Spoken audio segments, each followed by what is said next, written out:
नमस्कार, मैं हूं समर्थ श्रीवास्तव और आप देख रहे हैं चुनाव आज तक। आज हम बात करेंगे, चर्चा करेंगे बहुजन समाज पार्टी या यूं कहें कि मायावती के मिशन 2024 के एक्शन प्लान की।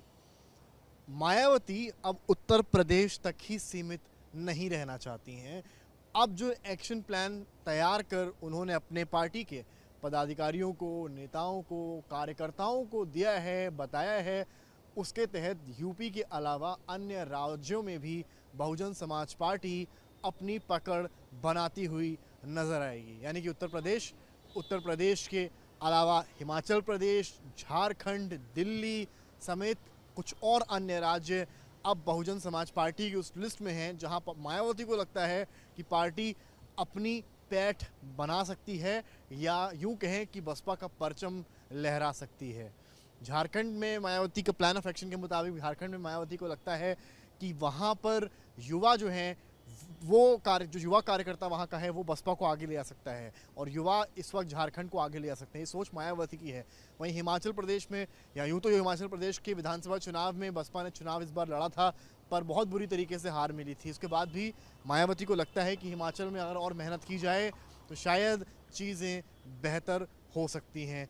मध्य प्रदेश को लेकर भी बातचीत है कि बसपा जो है अपना कैडर मध्य प्रदेश में भी बढ़ाए। हालांकि मध्य प्रदेश में समाजवादी पार्टी भी सोच रही है, यानी कि पिछली बार जो मध्य प्रदेश का चुनाव है वहाँ पर पूरे चांसेस हैं कि अखिलेश भी कैंपेनिंग करने जाएंगे और कुछ कैंडिडेट समाजवादी पार्टी के भी आपको उतरे हुए नजर आएंगे। भले हार जीत होती रहे पर पार्टीज ये चाहती हैं कि जो क्षेत्रीय का जो टैग इन पर लगा है उससे कहीं ना कहीं वो राष्ट्रीय की ओर बढ़ें, जिस तरह से आम आदमी पार्टी ने दिल्ली ने करके दिखाया है। मायावती की ठीक यही सोच दिल्ली को लेकर भी है। मायावती ये मानती हैं कि दिल्ली में जिस तरह से दिल्ली सरकार और सेंटर यानी कि मोदी जो गवर्नमेंट है उसके बीच ताल्लुकात अच्छे नहीं हैं, जिसकी वजह से जिसका दंश यूँ कहें जो दिल्ली की पब्लिक है, एनसीआर की जो पब्लिक है उसको झेलना पड़ रहा है।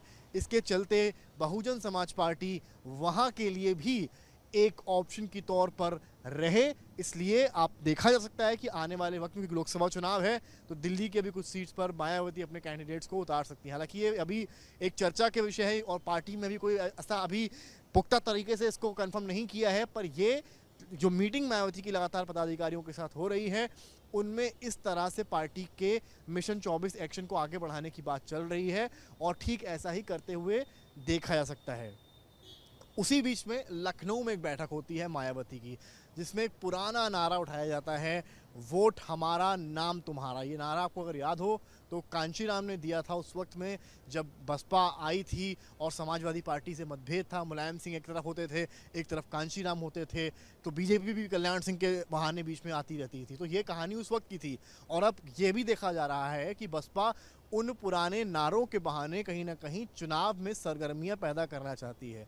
फिर चाहे वो मंडल का मंडल की पुरानी राजनीति रही हो जिसमें मुलायम सिंह और कांशीराम एक साथ आ गए थे, मंडल का मंडल काफ़ी उस वक्त हिट हुआ था। हालांकि इस बार भी रामचरितमानस के जरिए कोशिश की गई पर वो कहीं ना कहीं हिट साबित नहीं हुई। तो मायावती कहीं ना कहीं उस ट्रैक पर लाना चाहती हूँ। सबसे बड़ी बात इसमें यह है मायावती और पार्टी को ये लगता है कि चाहे आरक्षण की बात हो, रोजगार की बात हो, इस पर अन्य सरकारें, अन्य राज्यों की भी सरकारें फेल हैं।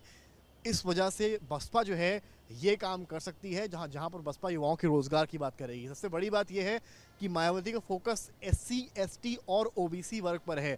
ये वो वोट बैंक है जो बहुजन समाज पार्टी की हमेशा से ताकत रहा है, जिसके दम पर मायावती भी 2 दफ़ा उत्तर प्रदेश की मुख्यमंत्री बनी है। तो ये सारी बातें बताती हैं कि बसपा का जो एक्शन प्लान है उसमें कुछ तो दम इसलिए दिख रहा है क्योंकि निकाय चुनाव का अगर आप परफॉर्मेंस देखेंगे तो बसपा ने ठीक ठाक परफॉर्म किया। इतनी उम्मीद भी शायद बहुजन समाज पार्टी से नहीं की जा रही थी। इवन मायावती ने तो जो सहारनपुर और आगरा की सीट से जिसमें उनके कैंडिडेट मेयर पद के लिए काफ़ी आगे चल रहे थे उसको लेकर भी बीजेपी को आड़े हाथों लिया और कहा कि भाई आपकी प्रशासन की धांधली की वजह से हम हारे, वरना हमारे 2 मेयर कैंडिडेट्स होते, एक सहारनपुर से और दूसरे आगरा से। उन्होंने ये तक कहा कि बैलेट में जहाँ जहाँ चुनाव हुआ है वहाँ पर बसपा कहीं आगे है।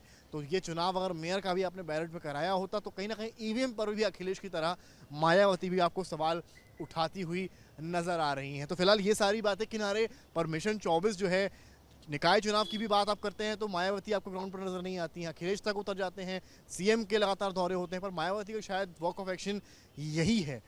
तो इस तरह से ही मायावती काम करती आई हैं और अब देखना यह है कि लोकसभा चुनाव के लिए बसपा ने ये जो नई रणनीति बनाई है ये कितनी असरदार होती है और क्या इस रणनीति के तहत बीजेपी को बसपा पीछे कर पाएगी या समाजवादी पार्टी लगातार जो बसपा को बी टीम बीजेपी कहती आई है वो इस नारे के साथ आगे बढ़ेगी और समीकरणों में और केवल यूपी में सपा बनाम बीजेपी ही रहेगा। ये लड़ाई अब कहीं ना कहीं बसपा के अस्तित्व की भी है क्योंकि जिस उत्तर प्रदेश में एक वक्त सपा और बसपा की लड़ाई होती थी अब वो टू बायपोलर कॉन्टेस्ट सपा और बीजेपी के बीच हो गया है। तो इस लोकसभा चुनाव में मायावती की कोशिश ये भी रहेगी कि इस कॉन्टेस्ट को बायपोलर की बजाय 3 लोगों का बनाया जाए, यानी कि सपा बनाम बसपा बनाम बीजेपी। अब देखना यह है कि इस एक्शन के साथ क्या मायावती अपने इस काम को पूरा कर पाएंगी या नहीं।